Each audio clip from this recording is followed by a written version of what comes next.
Evelyn Thorne had heard the stories, as everyone did in Covewood. The Vanished, the collective name for those who had disappeared along the winding trails of Black Hollow Forest over the past century. The local folklore was rich with haunting stories, how the forest itself would lure you in, how it protected secrets known only to the ancients. What began decades ago as sporadic vanishings had now become legend, casting an ever-present shadow over the quaint suburban town. Despite the chilling tales, hikers and enthusiasts like Evelyn were drawn to Black Hollow. Unlike her peers, Evelyn was not one to heed warnings built on stories passed from trembling lips. A writer by trade, she believed that the truth was often buried beneath layers of legend, and she intended to uncover it. It was a crisp autumn morning when Evelyn decided to venture into Black Hollow. She reasoned that the morning light would serve as a comforting ally in contrast to the darker, more sinister tales of midnight disappearances. Her backpack was light but efficient: a notebook, a compass, a map, and a flashlight. She'd read about electromagnetic interference deep within the forest, so her phone was little more than a glorified watch in these woods. As Evelyn crossed the threshold from suburb to forest, an uneasy hush enveloped her. The townspeople said that when you entered Black Hollow, the world became expectant, as if the forest held its breath in anticipation of your next move. She felt it almost immediately, an awareness that prickled her skin and made her pulse quicken. The trail was well-worn and deceptive in its ease as colorful leaves crunched rhythmically beneath her boots. She stopped occasionally to jot down notes and take pictures, the morning sun slicing through the canopy in stripes of gold. The deeper she ventured, however, the more the forest seemed to change. The path narrowed, the trees twisted into grotesque shapes, and the light grew strangely dim despite the cloudless sky. Hours slipped by in a blur of twisted roots and skeletal branches, and soon Evelyn found herself inexplicably disoriented. The landmarks that should have guided her back appeared stranger, almost unrecognizable. She pulled out her compass, only to find it spinning wildly, defying its purpose. Panic fluttered at the edges of her consciousness, but she pushed it down, convincing herself that fear was the true enemy here. As evening approached, the forest transformed further. Shadows thickened, and an unnatural wind began to weave through the branches with a sound reminiscent of whispers.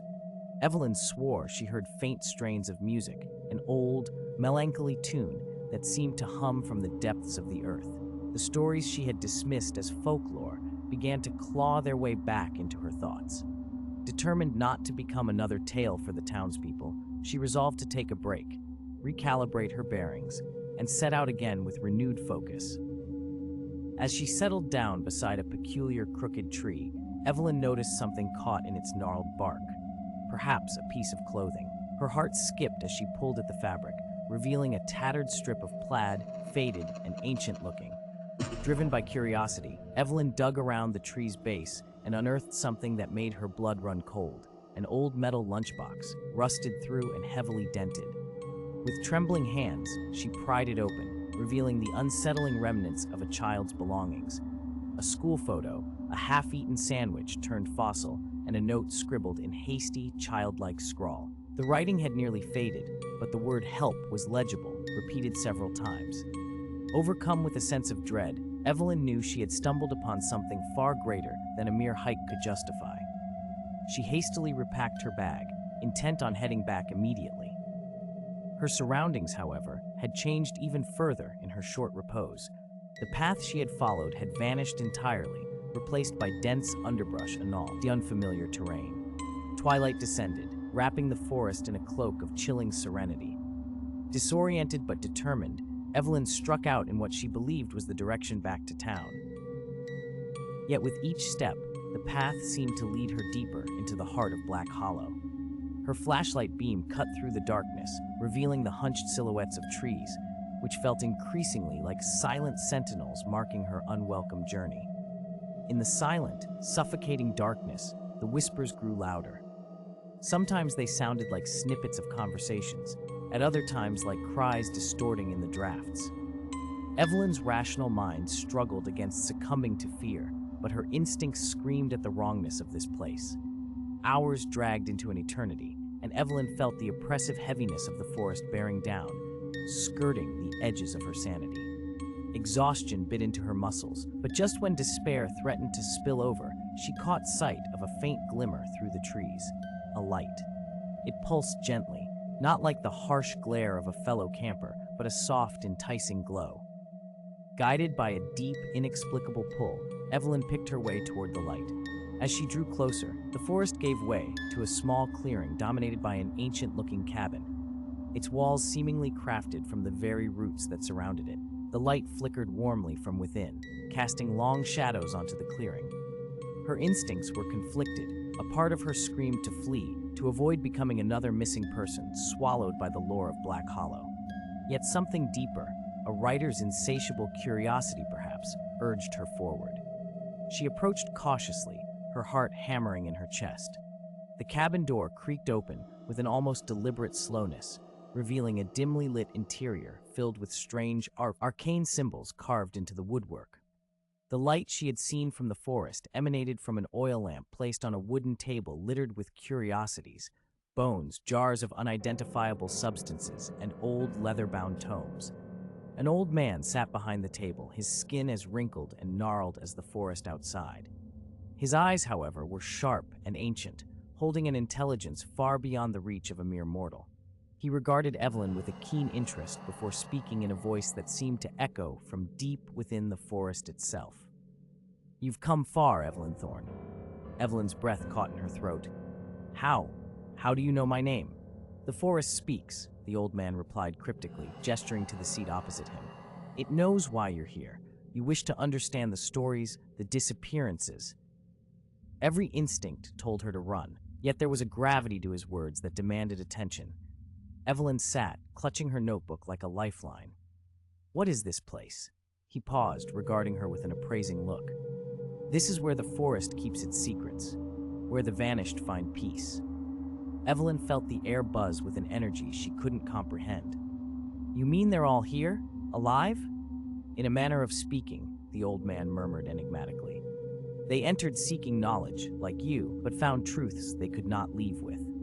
A cold chill washed over her. "What truths?" "Things the townsfolk whisper of in the dead of night, promise and folly bound by ancient roots.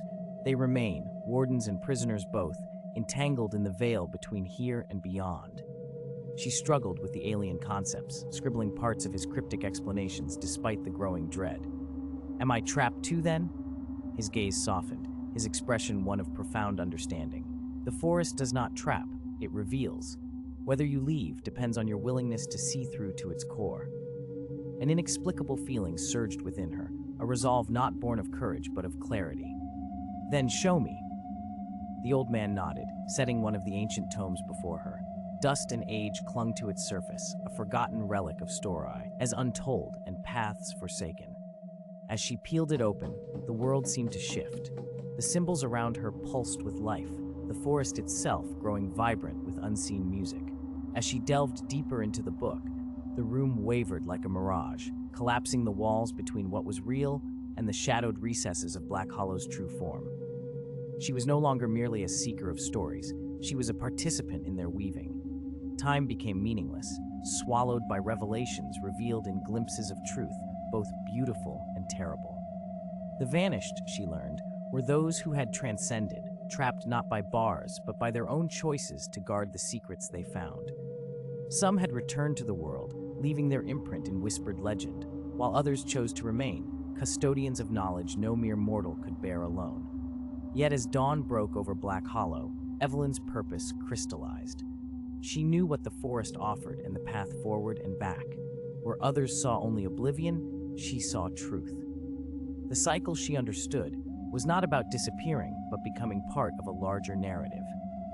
With tentative resolve, she stood, leaving the tome open, a gateway for the next seeker who dared to challenge the silence. The old man observed with an approving nod as Evelyn retraced her steps, each footfall resonating with a newfound understanding of both the haunting and beauty within Black Hollow. By the time Evelyn emerged from the forest's edge, she felt its weight lift, not an escape, but a release. The forest behind her remained unchanged, a silent guardian of secrets, awaiting the next voice bold enough to listen. As she returned to the familiarity of Covewood, She carried with her not just a story, but the essence of a realm few could comprehend, but all would sense in the quiet whisper of legends unfurling on the edges of waking dreams.